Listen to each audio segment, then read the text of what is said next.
Сәлем достар, сіздермен қарапайым дизайн арнасы. Және біз бүгінгі видеода дәл осындай туған күн иелерін құттықтау баннерін Figma'да жасайтын боламыз. Олай болса бастайық. Каналға тіркеліп, видеоға лайк басып, комментарий қалдыруды ұмытпаңыздар. Алдымен Figma'ға кіреміз және 1080-1080 фрейм ашамыз. Сосын туған күн иесінің алдын ала мен Photoshop'та фонын кесіп дайындап алдым. Сіздер Photoshop'та фонын қалай кесем десеңіздер, оң жақ бұрыштағы сілтеме шығады. Міндетті түрде өтіп көріп алыңыздар. Мінекей, фреймнің ортасына көлемін шақтап қойып алдым. Ендігі кезекте мен артына бұның +1 деп текст жазғым келіп тұр. Себебі енді бір жасқа есейіп жатқан адам, сол үшін +1 деп жазамын және оны артқы фонға қоямын.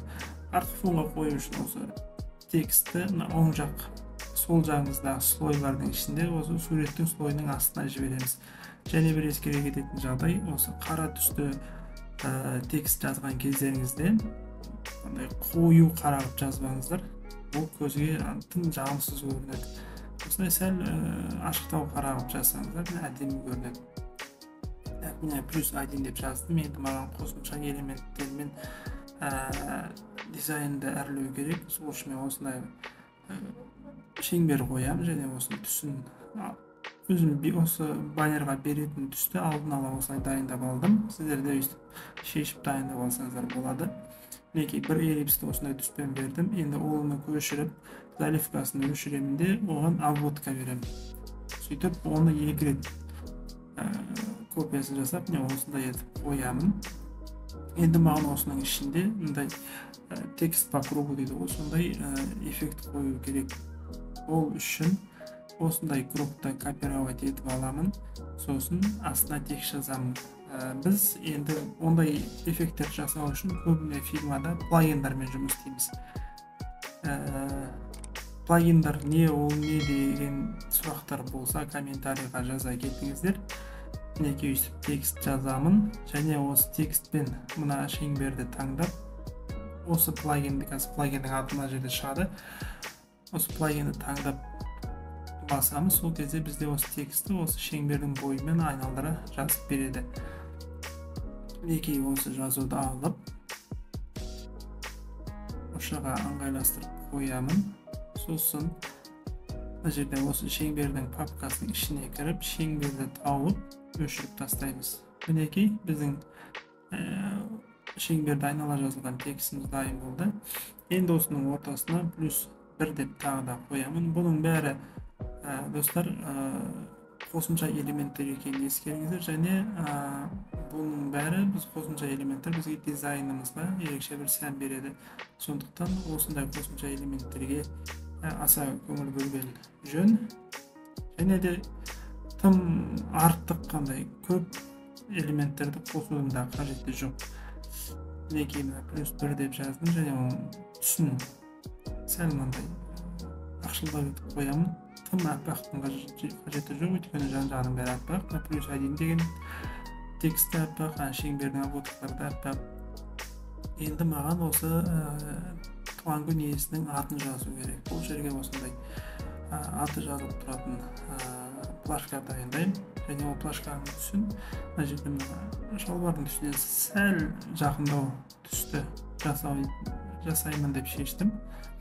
Сол үшін төбеде өзім дайындап қойған түстерім бар, палитралар. Сол түстерді таңдап, осындай плашка жасаймыз. Видео ұнаса лайк басып, каналға тіркеліп кетуді ұмытпаңыздар. Және Figma жайлы өздеріңіз сұрақтарыңыз болса комментарийға жаза кетіңіздер. Мінекей осы туған күн иесінің атын жазамын және астына Instagram жаза кетуді жөн көріп отырмын. Мінекей қазір атын жазып алдық. Оны осы плашканың ішіне шақтап қоямыз. Енді бұның астына Instagram жазып кетеміз.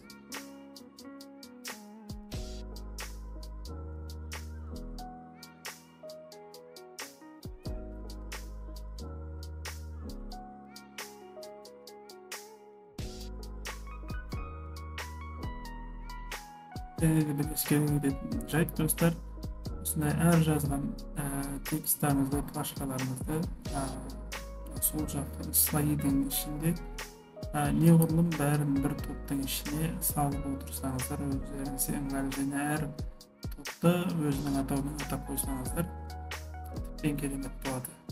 Маған тағы да қосымша төмен жағы ашық болып тұрғаннан кейін осындай қосымша тағы да бір эффекттер, дизайнның қосымша элементтер қосқым келді. Сол үшін один деген текстті көшіріп алып, осылай бұған заливкасын өшіріп обводка береміз, және обводкаға градиентпен түс береміз.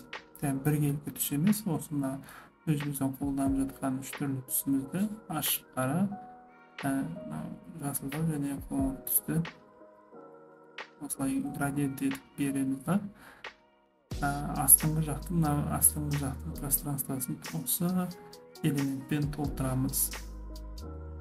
Бұндай майда элементтер біздің дизайнымыздың сәнін беретін болады. Сол үшін осындайларды ескере еткеніңіз жөн.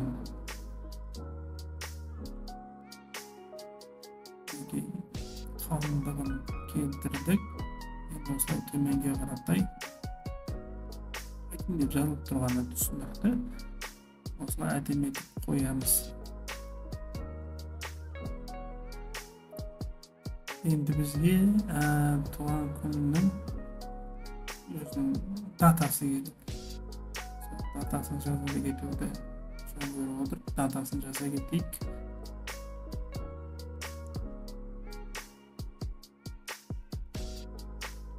Дизайн жасағанда, егер осындай баннерлар жасасаңыздар,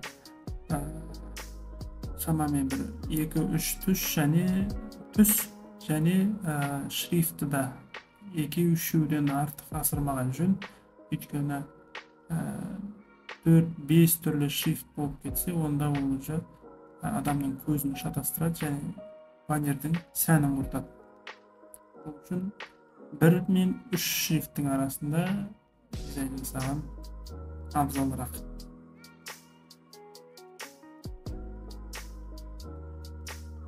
Мінекей достар, датасын жазып болдық. Сонымен біздің дизайнымыз шамалысты.